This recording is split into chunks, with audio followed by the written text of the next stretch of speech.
What's going on, Phoenicians? My name is Phoenyx787 and I have a life update video for you guys. As you know, for the last almost year now, I've been doing job hunting and I've been traveling around doing job hunting. I flew to the States to do job hunting and it's been a mess so far. And it took me a while to figure out why, and it's because I don't have a high enough Japanese language ability. And I was quite concerned about this because a lot of times before I started job hunting, I would talk to people and they would say that the company that would hire me would train me in Japanese. They would they would give me classes to take so I would pass the JLPT and all that stuff. And this was also told to me by not my university itself, but the department that I attended in my university.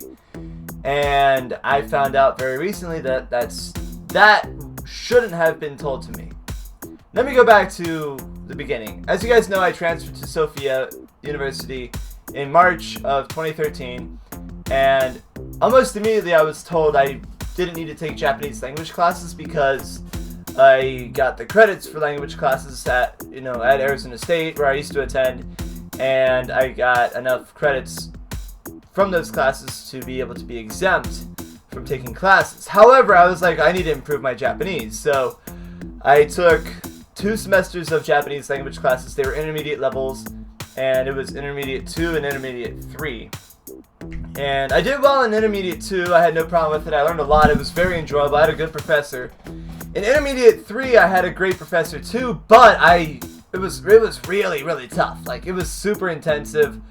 Lots of homework. We met every day. Like, it was an everyday class, and I had a lot of homework to do.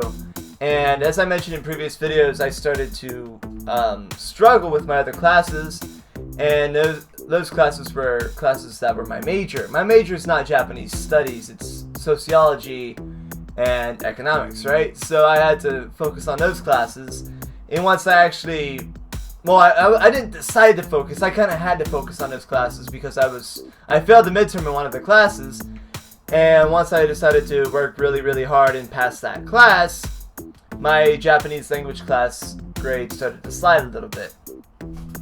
And I was very concerned about this, and I went to my advisor and they said, well, you don't have to take any more Japanese language classes after this. They didn't explain why, and I told them I'm still going to take the classes anyway because I want to be fluent in Japanese. That's my goal, right? Well, Jesus Christ, it's hard to explain this. What happened was I got the class list for the following semester. We usually get that about a week and a half before that semester begins, and this was actually the spring semester, so I got it a little bit earlier as well because, fuck you, phone, because of my, it's the beginning of the school year, so we got it a little bit earlier than usual. I saw the class list, and I saw the class that I needed to take. It was my methods class, which was a survey class, and or rather, it was a mix between statistics and analysis class, and it was a nice class. But you had to take one methods class in order to graduate from Sophia, and that was the only class I was able to take at that time, that semester. And that class was the exact same time as the next level Japanese course I was supposed to take.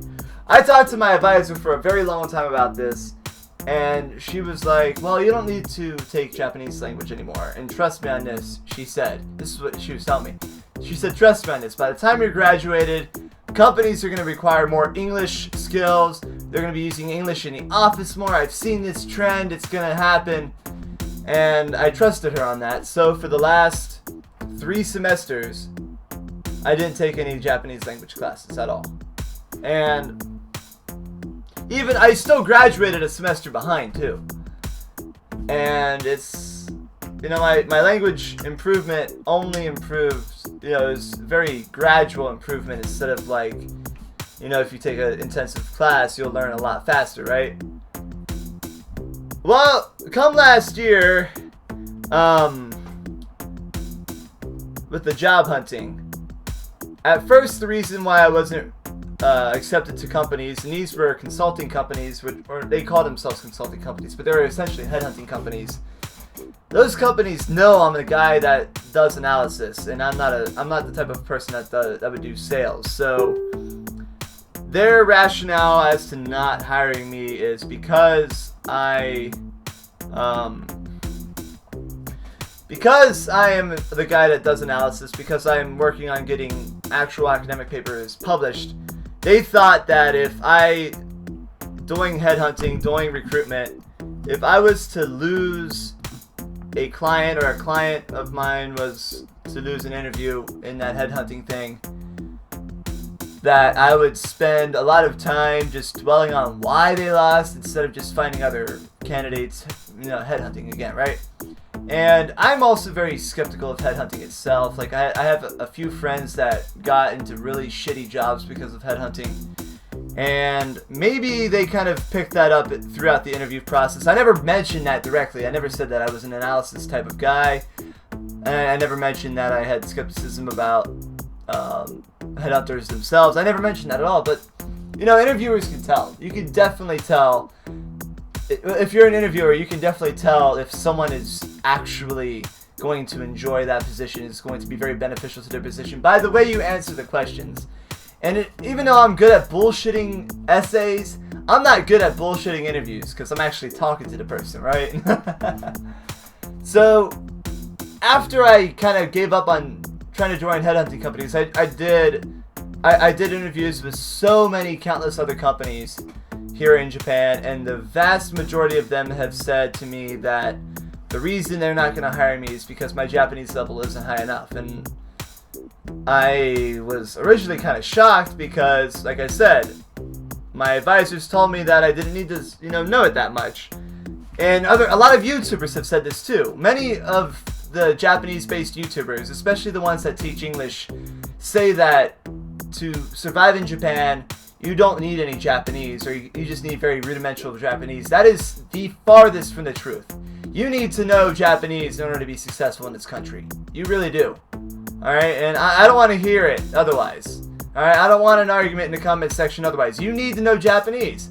And what's ironic is a few of these people who have told me that they didn't need to know Japanese in order to survive are trying their hardest to get an N2 JLPT score, which I kind of find is a little bit strange. I'm like, if you're telling me that you don't need N2, yet you're getting N2, what's the point?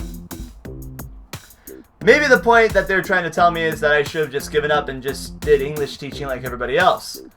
Well, like I mentioned about the headhunting thing, they know I'm not the English teaching type. I don't like kids. And I have very little patience with teaching. From my own experience in the past. I've tutored a lot of people throughout the years.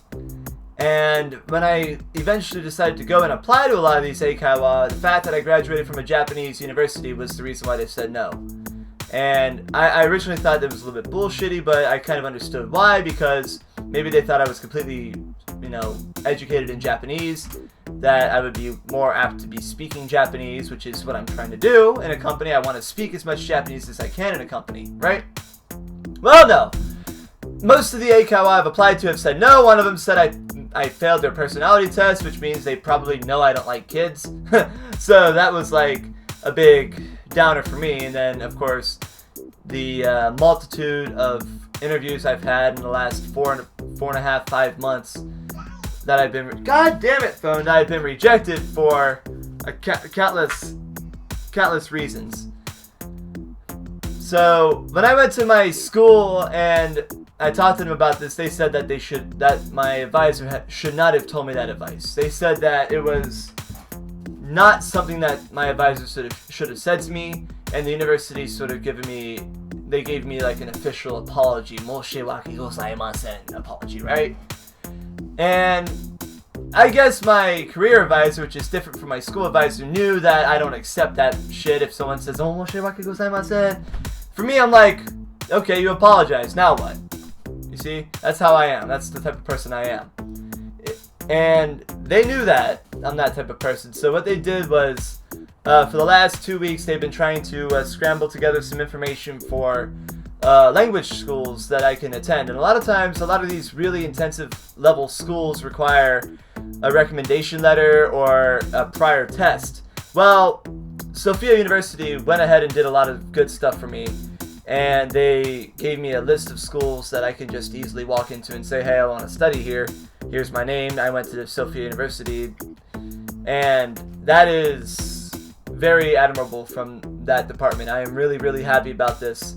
So going forward, from here on out, I am going to be, well, for the rest of the week, rather, I'm going to be researching and basically signing up and attending language classes. I was told as well my visa can be extended from June until December, and this is the same visa that I have. And basically I'm here. You know, I thought I would be, a while ago, I thought I'd be back in Arizona around this time, but because of my university giving me this opportunity to continue studying Japanese, to attempt to pass N2, I'm pretty sure I can pass it. They gave me some sort of, like, of an examination in their office, and they said I should be able to pass it if I take these classes. Going forward, that's what's going to be happening for me. And I'm also working on a couple of startup ideas, especially with my buddy who actually just recently incorporated one of his, incorporated his company. That's what's going on right now with the Phoenyx. Yeah. So the university apologized to me. They said they shouldn't have done that. They gave me a lot of recommendations to a lot of language schools, and they gave me a recommendation to a private tutor. They gave me a lot of, they gave me a lot of resources that I could use here on out. So for me, there's no more stress, no more resentment, no more regret. Right now, I'm smooth sailing. I'm in a great mood. I'm very happy. I mean, my face doesn't look happy, but I'm feeling good. And just the fact that I have a lot more time to deal with this stuff, it's a huge sigh of relief. So thank you guys as well for your constant advice, and it's been very, very helpful for me. And I am going to be continuing what I'm doing. I love doing what I'm doing. I love being here in Japan. I love doing YouTube, and I love studying about Japan. So I have this new opportunity.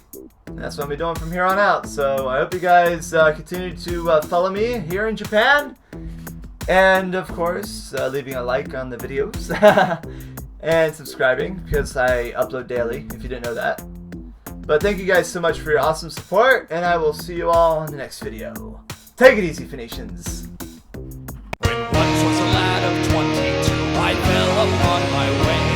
My life devoid of meaning, and my conscience led astray. Till a wise man took me by the hand and said, "Lad,